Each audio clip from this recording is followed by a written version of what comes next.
Comme j'ai pour habitude, moi, de toujours fonctionner avec tout le monde, j'ai gentiment demandé à mon collègue Jean-François Eliaou d'assurer la conclusion de ce colloque-là, qu'il a gentiment accepté aussi, et donc je vais lui céder la parole.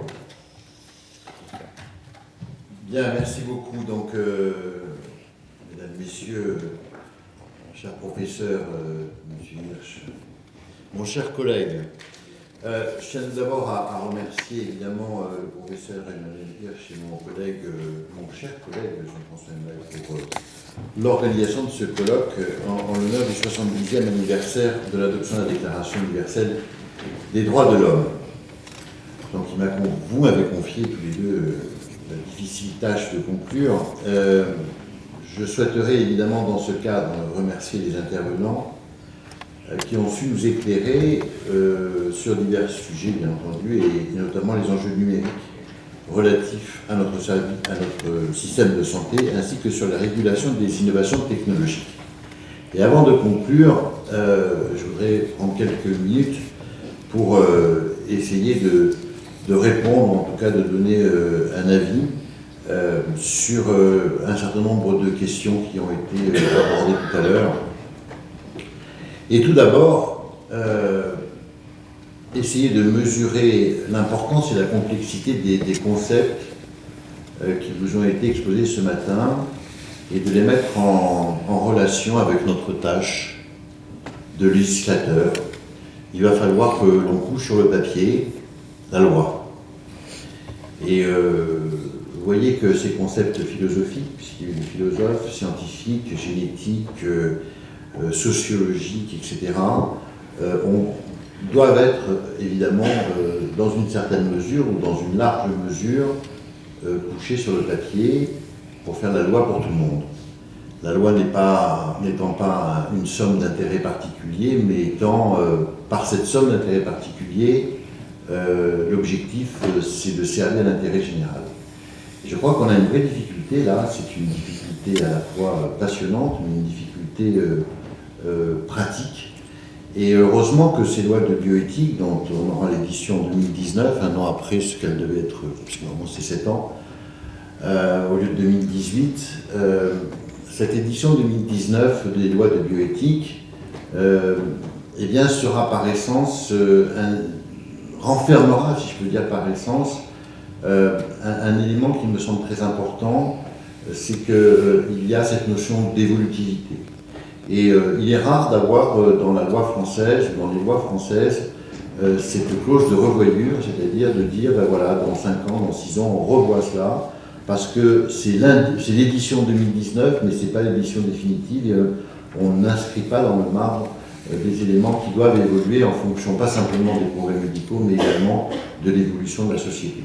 Donc vous voyez, j'essaie d'attirer votre attention sur la difficulté, sur la précision qu'il va falloir apporter, sur la technicité également, mais également sur le fait que la loi s'adresse à nos concitoyens et doit avoir une application pratique.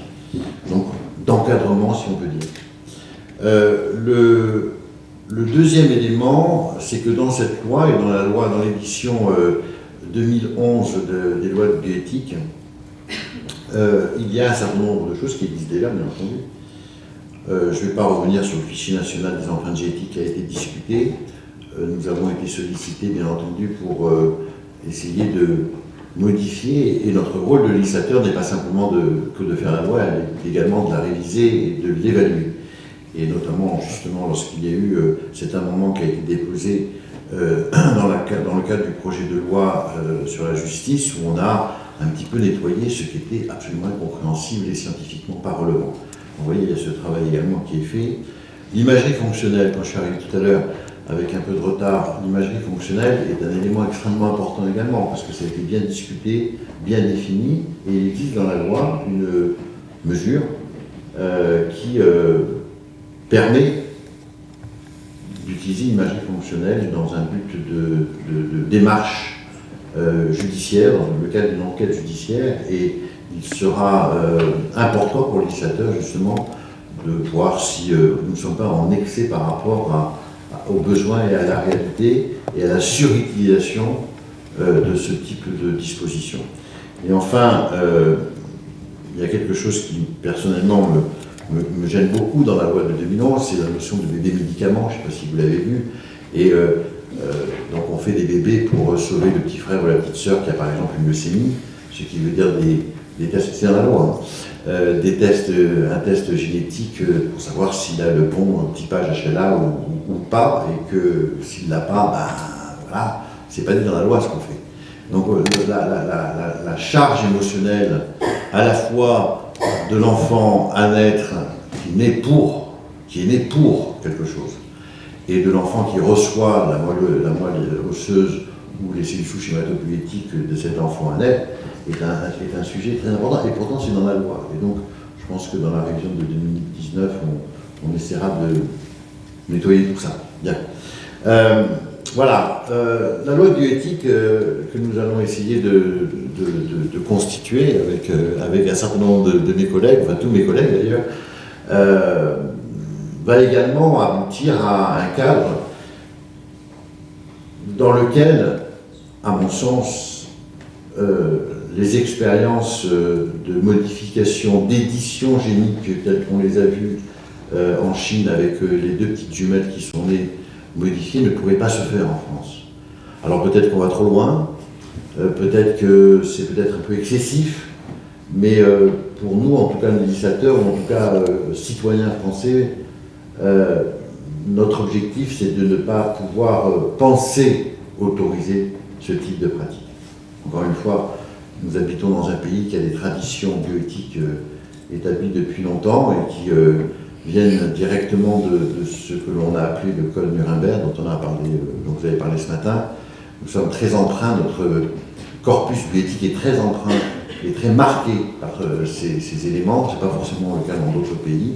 Pourquoi la France par rapport à d'autres pays? Je ne sais pas. Il va y avoir des études et des travaux là-dessus. Mais nous sommes très contraints, je veux dire, personnellement et sociétalement très empreints par les procès de Nuremberg et puis le Code Nuremberg. Voilà, donc voilà quels étaient les différents éléments sur lesquels je voulais un peu insister. Donc pour terminer, chaque année le 10 décembre, nous célébrons l'adoption par plus d'une cinquantaine de pays de la Déclaration universelle des droits de l'homme. Et l'article 1er de cette déclaration consacre, vous le savez, plusieurs principes qui fondent notre République: la liberté, l'égalité et la fraternité. Et ces trois éléments très importants, que l'on pourrait décliner, mais je n'ai pas le temps, régissent également et fondent la vision de notre système de santé et de notre relation bioéthique les uns avec les autres. La notion de dignité humaine également, sur laquelle je voudrais insister, est intimement liée bien sûr aux droits de l'homme, et ce rapport est encore plus étroit dans le domaine de la bioéthique, qui touche directement les droits de la personne humaine, comme le droit à la vie ou encore le droit à la protection des données personnelles. Toutefois, la dignité humaine ne peut à elle seule résoudre les nombreux dilemmes bioéthiques, mais son rôle ne consiste pas simplement en cela, elle vise plutôt à exprimer un idéal, et ça c'est un point extrêmement important, un idéal, un chemin à suivre, à donner du sens à l'ensemble du système juridique et en fin de compte de la vie en société, la vie des uns avec les autres. Elle exprime également une exigence de non-instrumentalisation de l'être humain, en rappelant que, je cite, « chaque homme doit être traité comme une fin en soi et jamais simplement comme un moyen », pour employer la célèbre expression kantienne. L'homme est un élément en soi. Pour devenir fonctionnel en bioéthique, la dignité a besoin de notions plus concrètes, telles que l'exigence du consentement éclairé. Et on insiste beaucoup là-dessus, le consentement éclairé, c'est-à-dire qu'on prend la personne malade ou non comme un être responsable en toute possession de ses moyens. Et également le consentement des personnes qui participent à la recherche, on en parle tout à l'heure, des personnes qui se prêtent à la recherche biomédicale. La protection de l'intégrité physique de ces mêmes personnes, bien entendu, le respect de la confidentialité des données personnelles, l'interdiction des discriminations, etc. La révision de la prochaine loi de bioéthique en 2019 se fera dans le respect de toutes ces notions, en particulier de dignité humaine et refus catégorique de toute forme d'exploitation biologique et de marchandisation du corps humain. J'ai eu l'honneur d'être nommé rapporteur à l'Office parlementaire des choix, de l'évaluation et des choix scientifiques et technologiques, qui est une structure bicamérale, Sénat et Assemblée nationale. Et au cours de ce travail que nous avons mené avec de nombreuses auditions, et des personnes ici ont été auditionnées également, le travail nous a permis d'encadrer et de lister, si je peux dire, les différents éléments que nous aurions à revoir. Alors je vais très rapidement vous les citer, ces différents chapitres. Et il n'y a pas que la PMA pour toutes, hein, bien entendu, et j'insiste là-dessus, c'est un point extrêmement important. Nous allons avoir à travailler sur les examens et le conseil génétique, les analyses génétiques. Et tout à l'heure, on a parlé de cela à plusieurs reprises. Les analyses génétiques. Les analyses génétiques, par exemple, à visée récréationnelle, qui sont interdites en France. C'est dans la question de savoir si on les permet ou on ne les permet pas. Ici, je ne vais pas donner mon avis, mais c'est une vraie question, et vous l'avez évoqué tout à l'heure, monsieur.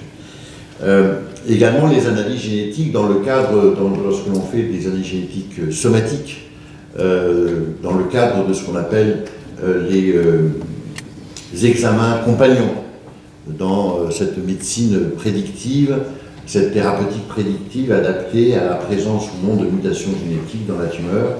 Si elles existent, on peut donner des médicaments. Si elles n'existent pas, on ne peut pas donner des médicaments. Mais tout ça dans un but de diagnostic, bien entendu, et dans le cadre de ce consentement éclairé. La connaissance, nous devons donner la connaissance aux patients de savoir ce que l'on fait, pourquoi on le fait, et dans quel but on le fait, et quels sont les résultats. Et donc il y a forcément, dans cette chapitre, je vais aller assez vite, ce que l'on va faire des données incidentes, ce qu'on appelle les données incidentes, parce qu'on peut explorer, et puis à l'occasion d'un test génétique pour une raison donnée, on peut trouver d'autres informations. Qu'est-ce qu'on fait de ces informations? On les communique pas au patient, parce que c'est important pour le patient, et sa descendance, son ascendance et sa descendance.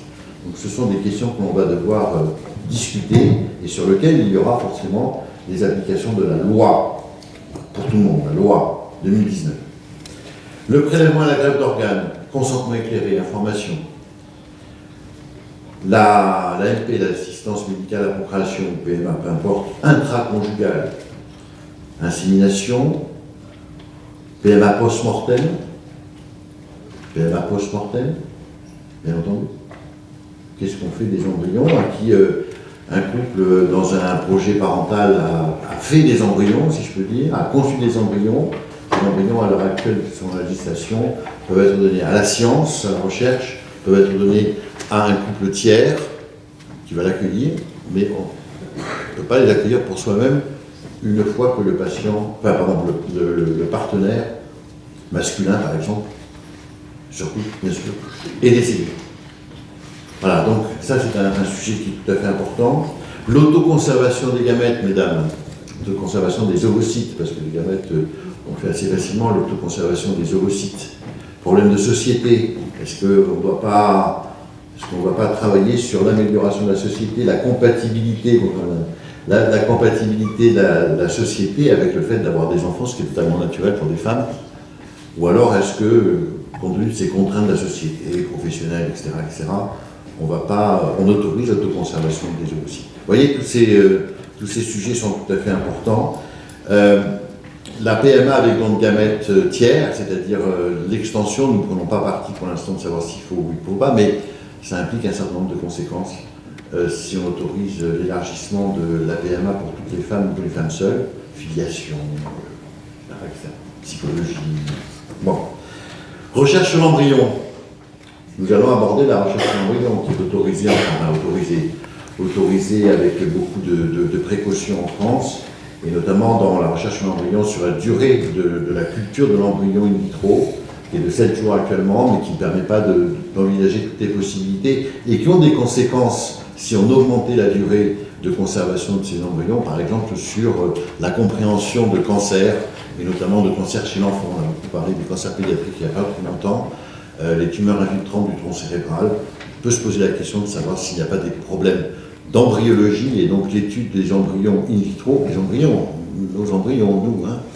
Vous savez qu'il y a 220 000 embryons qui sont congelés en France. 220 000 dans les congélateurs. Voilà, donc c'est un sujet qui évidemment sera abordé. Et puis les cellules souches, différencier l'embryon par exemple des cellules souches embryonnaires et des lignées cellulaires.